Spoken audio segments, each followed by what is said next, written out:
Hey, Elisa, what did the Tin Man say after he got ran over by a steamroller? Drats, foiled again. Just violent, these jokes. Anyway, um, so for today, continuing along this idea of big business and looking at John Rockefeller and how John Rockefeller made all of his money. So I've got some video notes that kind of come at the end of this, as well as another short YouTube video, which kind of like give you more background on Rockefeller. And as we look at like Rockefeller and then Carnegie last class, there's two sides of this, right? There are a bunch of people out there that see these men as captains of industry. These are people who are like just brilliant businessmen making lots of money, whatnot.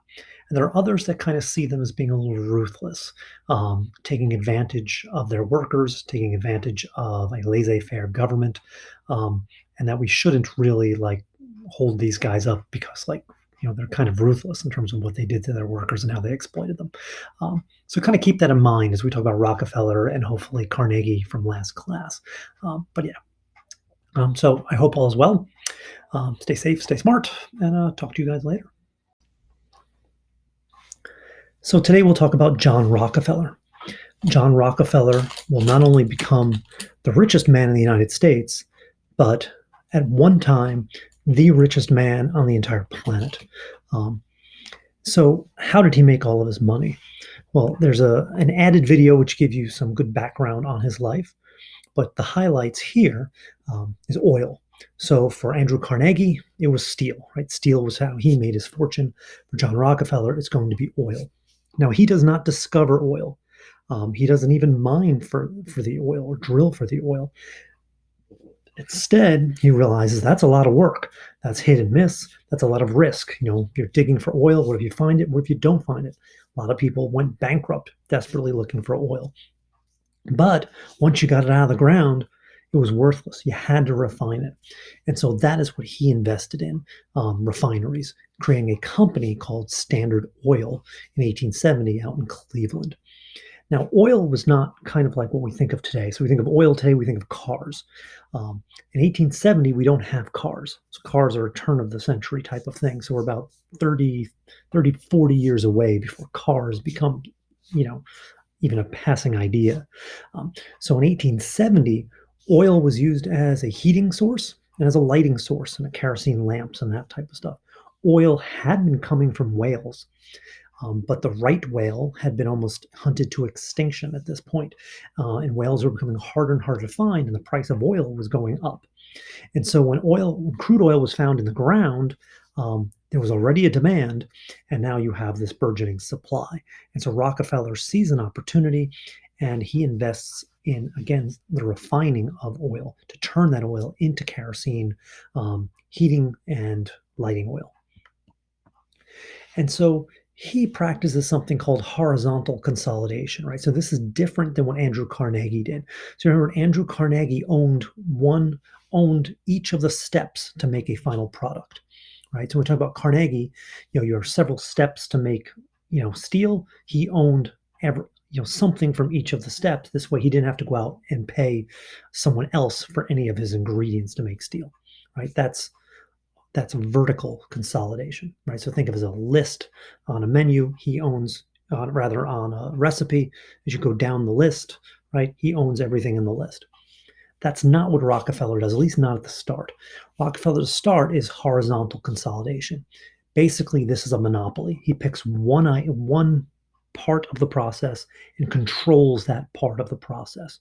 So all oil that is basically drilled out of the ground is going to go through his refineries, right? And at one point, he will control 90% of the refineries in the United States. And he's kind of ruthless as a business person with this, and that he would undercut his competition. He would buy out his competition. And again, driving away competition makes him the only game in town, which then eventually would allow him to raise his prices even more.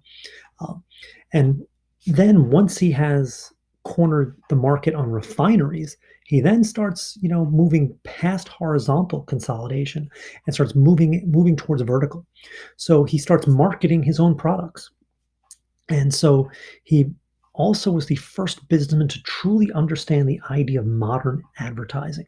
Um, and the idea of his having a logo that was easily recognizable, even to the point of marketing his oil in recognizable red cans.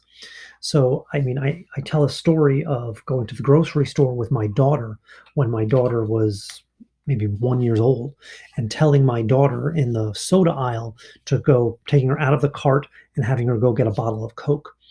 Now, my daughter at 1 years old can't read, but she can recognize a bottle of Coke, right? It's red, right? And it's got that little, like, little swish on the line on it, right? Um, and so I remember her getting a 2 liter bottle of Coke, dragging it back to the carriage, and this woman in the aisle thinking I had the most brilliant daughter in the world because she could read at age 1. Like, yeah, no, she just can recognize, she just knows red. And so she associated Coke with red and got the red bottle. Um, and that's kind of what's going on here with this advertising, right? Remember, you're dealing with all these immigrants. They can't read English, can't speak English, but they can recognize symbols, and they can recognize colors, that type of stuff, right? So he creates customer loyalty as a result of this, right? And he understands that people then associate, when you associate a product with quality, they'll always associate that product with quality. So if you think in terms of like phones, right? It's very rare that you find someone who has an iPhone, then gives up the iPhone and then go gets an Android, or has the Android, gives up the iPhone, and bounces back and forth. No, if you have an iPhone, you stick with the iPhone, you become loyal to it. Um, Same thing's true of an Android, you become loyal to it. People are like that with their cars. People are like that with their sneakers, right? They're only going to buy Nikes, they're only going to buy Brooks, whatever it is, right? He understood this and used this to his advantage. And moving along, he continues this vertical consolidation, right? Invests in a transportation network to move his product around. And in this aspect, he starts basically manipulating the railroads, in which he's got 90% of the refining business.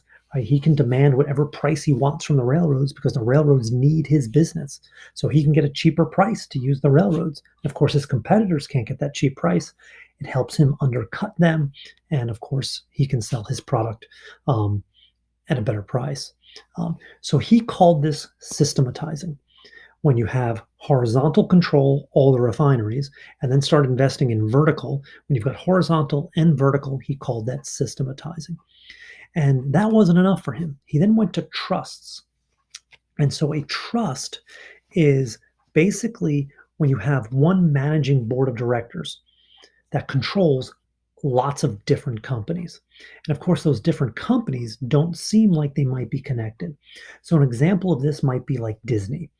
So, if you think Disney is a big company and Disney puts their name on a lot of things. And so you have everything with Disney's name on it, the theme parks, the cruise ships, the TV stations, that type of stuff, right? But then Disney owns a whole bunch of other stuff that sometimes people don't recognize because the Disney name isn't on it, right? Disney owns ESPN, Disney owns Hulu, right? Disney owns ABC Channel 7, right? Disney owns radio stations, right? They own 95.5 in New York, which I believe now is a Christian rock station. It used to be WPLJ.